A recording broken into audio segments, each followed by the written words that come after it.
자, 미정계수의 결정인데 이 부분은 문제가 굉장히 많이 나와요. 문제가 굉장히 많이 되는 부분이기 때문에 자세하게 알고 있어야 됩니다.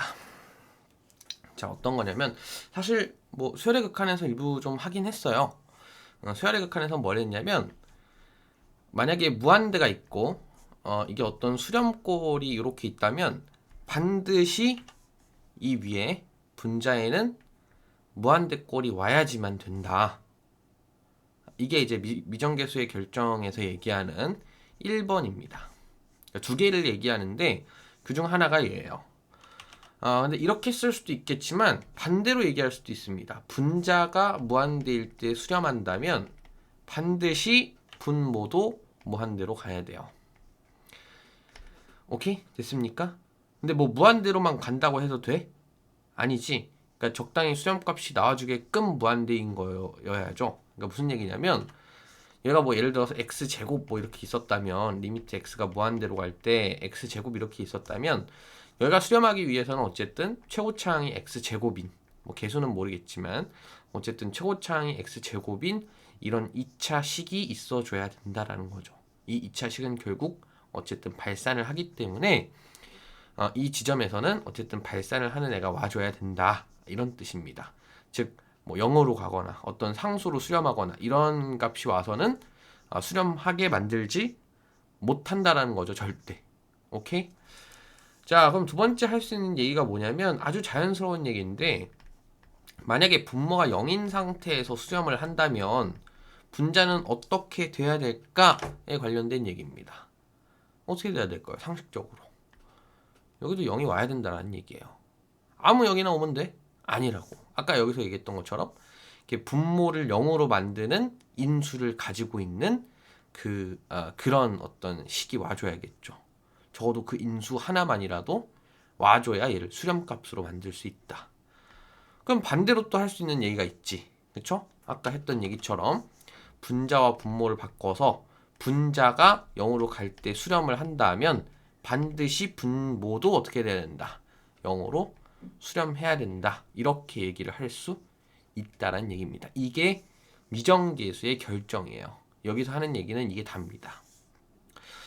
그러면은 뭐 이 정도만 내용만 알고 있으면 사실 모든 문제를 해결할 수 있긴 한데 실제로 문제는 그렇게 막 엄청 호락호락하게 나오진 않아요. 그러니까 문제의 난이도가 높아지면 또 엄청 어려워지는 부분이 이 부분이기 때문에 조금 간단하게 조금 더 구체적으로 어떤 문제들이 나오는지만 잠깐 보고 갑시다. 얘는 이제 뭐 얘는 개념센이 있는 문제고요. 그러니까 유제 문제이기 때문에 실제로 수능에서 출제된다면 문과에서는 3점? 2점으로 나오기엔 좀 애매하니까 뭐 이과에서도 2점은 아니고 3점짜리로 나올 수는 있겠네요. 근데 이과에서는 아마 이 문제가 나오진 않을 겁니다. 이과에서는 이런 문제가 못 나오고 아마 문과에서의 3점짜리 형태의 문제이지 않을까 싶어요. 그러니까 오늘 이 공부를 제대로 하면 3점을 올릴 수 있다 이렇게도 얘기를 할 수 있겠죠.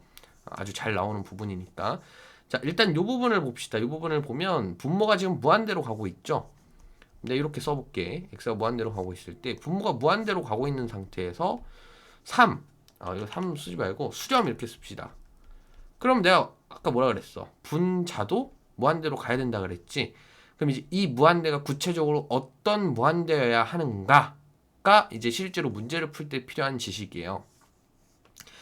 얘가 x제곱 플러스 4인데 사실 4 이런 상수항은 아무 의미가 없고 fx는 적어도 3x 제곱이라는 것을 가지고 있어야 하고 이 뒤가 뭘진 모르겠지만 그리고 이 3x 제곱이 최고차 항이어야 됩니다. 자, 그럼 얘를 어떻게 쓸 수 있어요? 여기까지 알고 있다라고 가정한다면 우리가 미정계수법을 써서 이렇게 쓸 수 있겠죠. 그러니까 1차 항의 개수는 우리 아직 모르고 상수항 아직 모른다 해서 이렇게 이제 나타낼 수 있을 겁니다. 됐죠? 자, 그 다음에 이 두 번째 거. 자, 얘도 마찬가지로 보면은 아까 요 표현대로 표현을 해보면 x가 2로 갈 때 지금 분자가 0으로 가는 상태에서 이쪽이 수렴을 하고 있습니다. 이거 자꾸 왜 이렇게 쓰지? 여기 수렴을 하고 있어요. 그러면 분모가 어떻게 돼야 돼? 0으로 가야 된다고, 그쵸? 그러면은 어떻게 해석을 할 수 있냐면 리미트 x가 2로 갈 때 fx의 값은 0이다. 그러니까 즉 x가 2로 갈 때에 대한 fx의 극한값은 0이다. 이렇게 볼 수 있다는 얘기예요. 오케이? 자, 근데 여기서 아주 중요한 포인트입니다. 뭐 나중에 얘기를 하겠지만 이 문제는 아니다. 이렇게 충분히 풀 수 있겠네요. 그러면은 어쨌든 2로 가는 극한이 지금 0인 거니까 시카나 오케이. 2로 가는 극한이 0인 거니까 여기에 요거를 넣읍시다. 그럼 리미트 x가 2로 갈 때 3x제곱 더하기 ax 플러스 b는 극한값이지만 어쨌든 얘는 2차 함수, 그러니까 즉 다항함수기 때문에 함수값과 동일합니다. 그러니까 쭉 이어져 있는 이런 함수죠. 그러니까 이제 2로 가는 값이든 2에서의 값이든 똑같다 이 얘기예요. 나중에 또 더 자세히 얘기할 기회가 있을 겁니다. 4, 3, 12 더하기 2a 더하기 b. 이제 얘가 0이 돼야 된다라는 거죠. 그렇지? 자, 여기까지 했습니다. 지금 문자가 두 개 있는데, 그죠? a와 b. 우리가 알아내야 되는 문자가 두 개 있는 상황에서 지금 식이 하나 나왔어요. 식이 하나 더 필요하지? 자, 이 식을 어디서 알아내느냐? 지금 여기까지는 지식을 다 썼어요. 그리고 이 수렴이다라는 정보까지는 썼습니다. 근데 어떤 정보를 아직 안 썼냐면 이 값이 6분의 1이다 라는 정보는 아직 안 썼어요. 그쵸? 자, 이 정보를 쓰기 위해서 어떻게 하냐면 b는 fx는 3x제곱 더하기 ax 하는데 이 b는 마이너스 2a 마이너스 10이죠. 이렇게 써줍니다. 오케이? 자, 그러면 얘가 반드시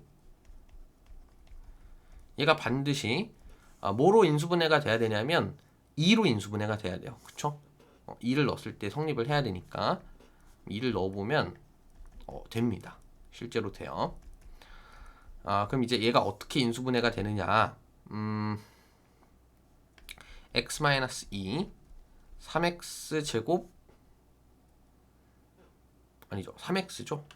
3x 플러스 a 플러스 6 이렇게 되겠네. 인수분해가. 오케이? 그러면은 여기 다시 써봅시다. x가 2로 갈 때 x-2에 3x 플러스 a 플러스 6 이렇게 되니까 여긴 x-2 x 플러스 2죠. 이렇게 날아가고 분자는 4가 되고요. 2를 넣으면 여기도 2를 넣으면 a 플러스 12죠. 이게 얼마라고? 이게 6분의 1이라고. 그럼 24는 a 플러스 10이라는 얘기니까 a는 12 이렇게 이제 답이 나오겠죠. 그렇죠? b는 아까 얼마였니? b는 아직 안 구했죠. b는 뭐 얼마 나오겠지 해서 fx 구한 다음에 3 대입하면 값을 구할 수 있다. 이렇게 찾아주면 된다 이 얘기입니다. 됐죠? 찾는 과정이 꽤 특히 이 과정이 가장 까다롭습니다. 여기까지 알아낸 다음에 이렇게 인수분해를 통해서 이제 남는 정보를 이제 취합해 나가는 과정들, 즉 식을 하나 마지막으로 더 만드는 과정, 이 과정이 사실 가장 제일 까다로워요. 이 과정이 까다롭기 때문에 이 과정을 잘 해내신다면 충분히 이 부분은 쉽게 해결할 수 있을 겁니다. 지금 갑자기 든 생각은 아니고 원래 이제 이렇게 문제를 푸는 것보다 이렇게 좀 간단한 문제는 더 빨리 풀 수 있는 방법이 있기는 해요. 뭐냐면 이렇게 이제 일반항으로 두지 않고 이 fx를 어차피 얘가 x-2를 인수로 가져야 된다라는 그 강제성을 이미 알고 있기 때문에 그걸 바탕으로 얘를 이렇게 두지 않고 이렇게 둬버릴 수도 있어요. 그냥 미지수를 하나로 두고 애초에 미지수를 하나로 두고 그렇죠? 그러면 이 상태에서는 봐봐요. 이 상태에서는